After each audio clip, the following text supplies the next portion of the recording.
ભાજપના પ્રમુખ જગદીશ પંચાલ છે તેમની આજકાલ લોકો સોશિયલ મીડિયામાં તેમની ભાષાને લઈને મજાક પણ ઉડાડી રહ્યા છે અને જે પ્રકારે તેમનું વિવાદાસ્પદ નિવેદન સાંસદ ગેનીબેન ઠાકોરને લઈને આવ્યું છે તે મામલે પણ હવે સતત તે ટીકાનો સામનો કરી રહ્યા છે અને હવે મેદાનમાં આવ્યા છે ધારાસભ્ય જિગ્નેશ મેવાણી। વૈષ્ણવજન તો તેને કહીએ જે પીડ પરાઈ જાનાને રે।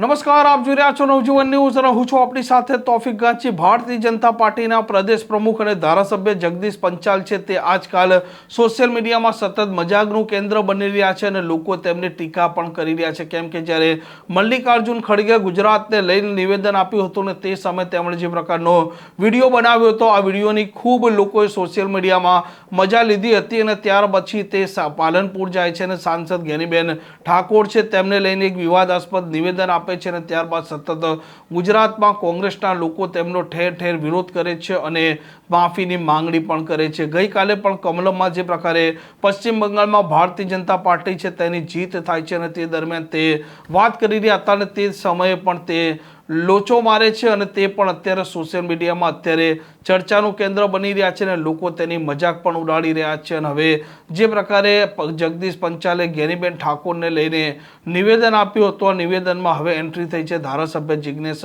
મેવાણીની।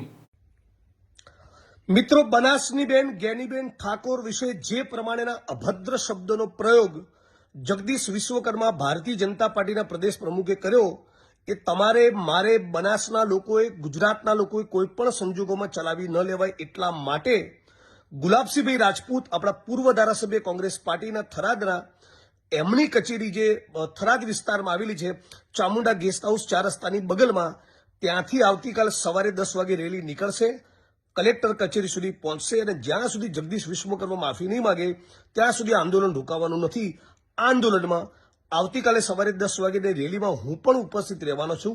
સર્વ સમાજના લોકોને મોટી સંખ્યામાં ઉપસ્થિત રહેવા માટે અપીલ કરું છું।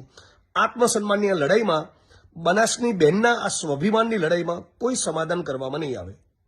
આમ કોંગ્રેસ વારંવાર કહી રહ્યું છે કે જગદીશ પંચાલ જે પ્રકારે સાંસદ ગેનીબેન ઠાકોરને લઈને નિવેદન આપ્યું છે તેની માફી માંગ્યા, કેમ કે આ મહિલાઓનું અપમાન છે અને ધારાસભ્ય જિગ્નેશ મેવાણીનું પણ કહેવું છે કે હવે દરેક લોકો એક થાય અને જે પ્રકારે આ જગદીશ પંચાલે નિવેદન આપ્યું છે તેનો જવાબ પણ આપવામાં આવે। આ પ્રકારના સમાચાર માટે નવજીવન ન્યૂઝના ચેનલ સાથે જોડાયેલા રહો। નમસ્કાર।